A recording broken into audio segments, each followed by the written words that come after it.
Michael adjusted the candles on the dining table, the warm glow flickering against the crystal wine glasses. The scent of spaghetti carbonara, the dish he'd spent over an hour perfecting, filled the air, mingling with the faint aroma of roses from the bouquet at the center of the table. It was their 10th anniversary, a milestone he had been determined to celebrate, despite the growing distance between him and Sarah. He glanced at the clock on the wall. 7:15 p.m. Sarah had promised to be back in time for dinner. She'd been out all afternoon, saying something vague about errands. "She's just running late," Michael muttered to himself, but the unease in his chest tightened. As 7:30 turned into 8:02 and then 8:30, Michael's frustration simmered. He grabbed his phone from the counter and dialed her number for the 4th time. The voicemail clicked on. "Hi, this is Sarah. Leave a message." "Sarah, it's me. Dinner's ready. I'm getting worried. Call me back." He set the phone down and stared at the untouched table. The soft strains of their wedding song drifted from the speakers, mocking him with its cheerfulness. By 9 p.m., his worry shifted into something darker. He called again. No answer. He texted. Nothing. As he paced the kitchen, his foot nudged something on the counter. He looked down and saw an envelope, his name scrawled across the front in Sarah's handwriting. He froze. That wasn't there before. Slowly, Michael picked it up and slid his finger under the flap. Inside was a single piece of paper. "I'm sorry, Michael. I had to do this. Don't come looking for me." "What the hell?" he whispered, staring at the note as if the words might rearrange themselves into something that made sense. The house suddenly felt suffocating. Michael stormed into the living room, his mind racing. What does that even mean? She had to do what? Where the hell is she? His voice echoed off the walls. He picked up his phone and dialed Jason, his best friend. "Mike, what's up? How's the big anniversary dinner?" Jason's voice was cheerful, oblivious. "She's gone," Michael blurted out, his voice tight. "She left me a note saying she had to do this. She's not answering her phone. I don't know where she is." There was a pause on the other end. "Wait, what? Sarah left you? Just like that?" "I don't know," Michael snapped, running a hand through his hair. "She's never done anything like this before. I don't even know where to start." Jason's tone softened. "Look, maybe she just needs some space. You know how she gets when she's stressed. Did you guys have a fight recently?" "No, we didn't," Michael said, pacing the room. "She's been distant, but I thought tonight would fix that. I thought." He stopped, his eyes falling on their wedding photo on the mantel. Sarah's radiant smile stared back at him, a painful reminder of what their relationship used to be. "Mike, you want me to come over?" Jason offered. "No," Michael said, his voice hardening. "I need to figure this out myself." Michael started searching the house, looking for anything that might explain Sarah's cryptic note. He opened her closet, rifling through her clothes. Most of her things were still there, but her favorite sneakers were gone, along with the small suitcase she used for overnight trips.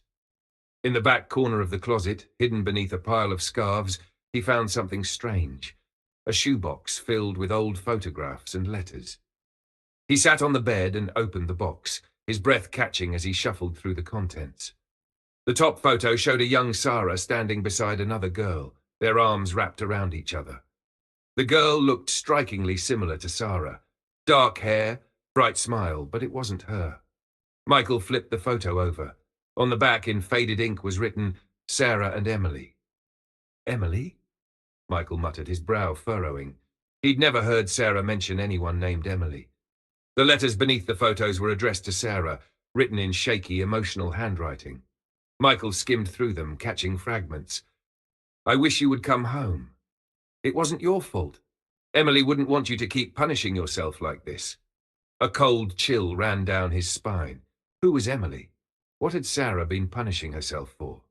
Michael's search led him to her desk in the study. The drawers were neatly organized, but in the bottom one, he found something odd, a small, locked journal. The cover was worn, and the pages inside were tightly packed. The lock was simple, and Michael used a paperclip to open it. The entries were dated years ago, long before he and Sarah met. "I don't know how to live with this guilt. Every day, it eats at me. Emily trusted me, and I let her down. I see her face every time I close my eyes. I should have been the one to go, not her." Michael stared at the words, his chest tightening. Emily wasn't just some random person from Sarah's past. She was someone Sarah had loved, someone she had lost. He slammed the journal shut, his jaw clenched. By midnight, Michael was driving aimlessly through the streets of their town, his mind replaying everything he'd found. The letters, the photos, the journal, all of it pointed to a part of Sarah's life she had kept hidden. But why now? Why leave on their anniversary? His phone buzzed, pulling him from his thoughts. He glanced at the screen. Jason again. "You okay?" Jason asked when Michael answered. "No," Michael admitted. "She's hiding something. There's someone named Emily. I think she was important to Sarah. Maybe her sister." "Her sister? You didn't know Sarah had a sister?" Jason asked, surprised. "She's never mentioned her. Not once," Michael said. "But from the looks of it, Emily's been haunting her for years." "Mike, are you sure you want to dig into this? Maybe—" "I don't have a choice," Michael interrupted. "I need to find her, Jason. Whatever this is, I need to know the truth." Jason sighed. "Then find her, man. Do whatever it takes. Just be careful. Sometimes the truth isn't what we expect." Michael hung up, gripping the wheel tightly. His friend's words lingered, but he pushed them aside. He didn't care what he uncovered. He had to find Sarah. Michael sat at the kitchen table the next morning, bleary-eyed and gripping a mug of cold coffee. The note from Sarah sat before him, taunting him with its vagueness. He read it again, as if the words might suddenly reveal some hidden meaning. "I had to do this. Don't come looking for me." His frustration boiled over. He slammed the mug down and pushed away from the table. "You can't just disappear, Sarah," he muttered under his breath. "Not like this." Determined, he returned to the shoebox he'd found in her closet the night before. He sifted through the photographs and letters again, this time more carefully. The photo of Sarah and Emily stood out, their smiles frozen in time. Michael flipped it over again, staring at the faded words, Sarah and Emily. The letters revealed fragments of a story, but none of it made sense. One letter, written in shaky handwriting, caught his attention. "Sarah, you can't keep running from this. What happened wasn't your fault. Emily wouldn't want you to live like this." The name Emily echoed in his mind. A sister? A friend? Whoever she was, she had clearly shaped Sarah's life in ways Michael had never known. He needed more answers. Michael's next stop was Sarah's desk. It was always tidy, a reflection of her organized mind, but he was looking for something she wouldn't have left out in the open. Pulling open the bottom drawer, he found a small, locked leather journal. He hesitated for a moment, guilt flickering in his chest, but the need for answers pushed him forward. Using a paperclip, he jimmied the lock and opened it. The journal was old, the pages yellowed and filled with Sarah's neat handwriting. The entries began innocently enough, with descriptions of her life as a teenager, school, friends, arguments with her parents. But as he flipped through, the tone darkened. One entry stood out, the ink smudged from what looked like tears. "I keep seeing her face. Every night, every time I close my eyes, I told her it was fine, that she'd be safe, but it wasn't fine, she wasn't safe, and now she's gone." Michael's stomach dropped. This wasn't just grief, it was guilt. Later that morning, Michael sat in a corner booth at a local cafe, the journal and letters spread out before him. He ordered coffee he didn't touch, his mind racing as he pieced together what he could. Emily was gone, dead it seemed, and Sarah blamed herself. But why? How? He flipped to another entry. "Mom and Dad didn't say it, but I know they blamed me too. They didn't have to say the words. I saw it in their eyes. Every time they looked at me, I could feel it. I killed her." Michael leaned back in the booth, running a hand down his face. He wanted to believe she was exaggerating, that it wasn't as bad as she made it sound. But the pain in her words was undeniable. His phone buzzed on the table. Jason. Michael picked it up. "Yeah? You find anything?" Jason asked. "I don't even know where to start," Michael admitted, glancing at the journal. "She had a sister, Emily, and she's gone. Sarah blames herself for it. There's more. Letters from her mom talking about forgiveness, about coming home, but I don't understand why she'd keep all of this from me." "Maybe she didn't think you'd understand," Jason said. "Or maybe she just couldn't bring herself to talk about it." Michael clenched his jaw. "She's my wife, Jason. I should have known." Jason sighed. "You're right, but the only way you'll get real answers is from Sarah herself. Any idea where she might have gone?" Michael glanced at the last piece of paper in the shoebox. a folded note with an address scrawled on it. "To 127 Willow Lane." "Maybe," he said. Michael pulled up to the address an hour later, his car crunching over the gravel driveway. The house at 127 Willow Lane was old and weathered, the paint peeling from the siding and the front porch sagging under the weight of time. It looked abandoned, but something about it felt significant. He climbed the creaking steps and knocked on the door. Nothing. He tried the handle. The door opened with a low groan. "Sarah?" he called out, his voice echoing through the empty house. No answer. Inside, the house smelled of dust and mildew. Faded wallpaper peeled from the walls, and the wooden floor was littered with leaves that had blown in through broken windows. On a table in the living room, he saw it. A photograph of two girls. Sarah and Emily. Michael approached the table, his chest tightening. Beside the photo was a bundle of dried flowers and a candle burned down to its base.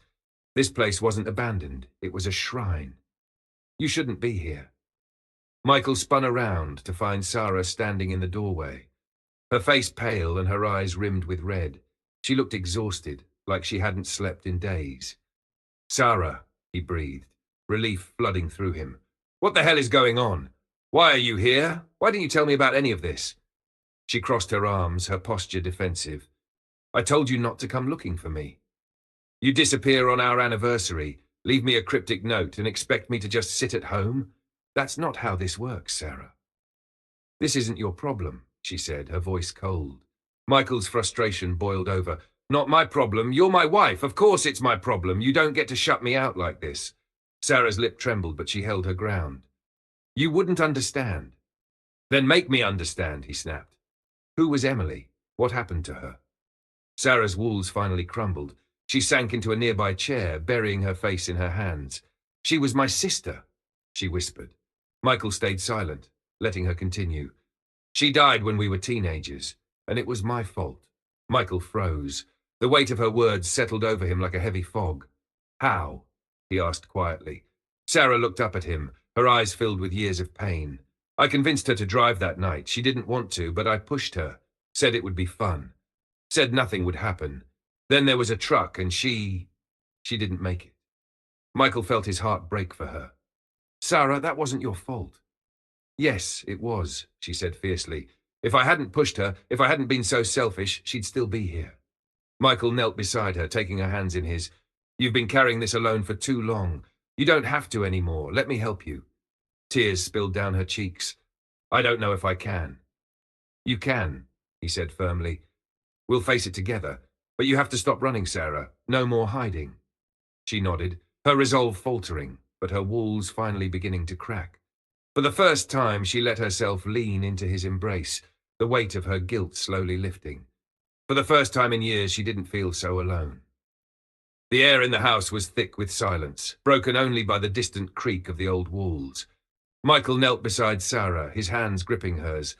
She looked fragile in the dim light, her face pale and streaked with tears. "You think this is your fault," he said softly, "but I don't believe that for a second. Tell me what really happened." Sarah shook her head, her voice a whisper. "You won't understand." "Then help me understand, Sarah. I'm not leaving until you do." She pulled her hands away and stood, pacing across the room. Her movements were restless, her emotions raw and unguarded. "It was supposed to be a simple drive," she began, her voice trembling. "We were just kids, Michael.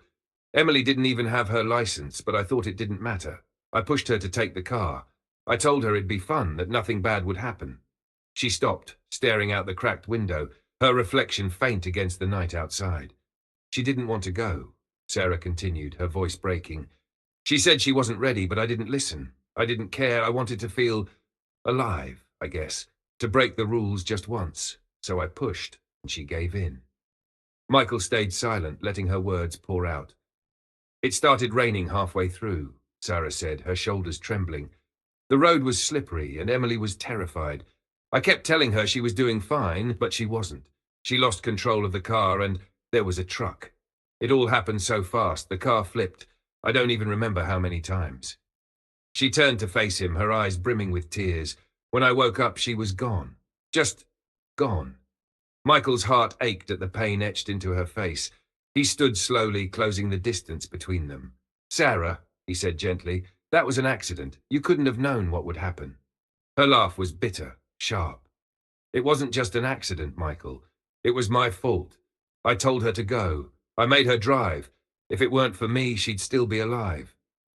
Michael reached out, his hands resting on her shoulders. You didn't make the rain fall. You didn't make the truck appear. You made a mistake, a terrible, tragic mistake, but that doesn't mean you killed her.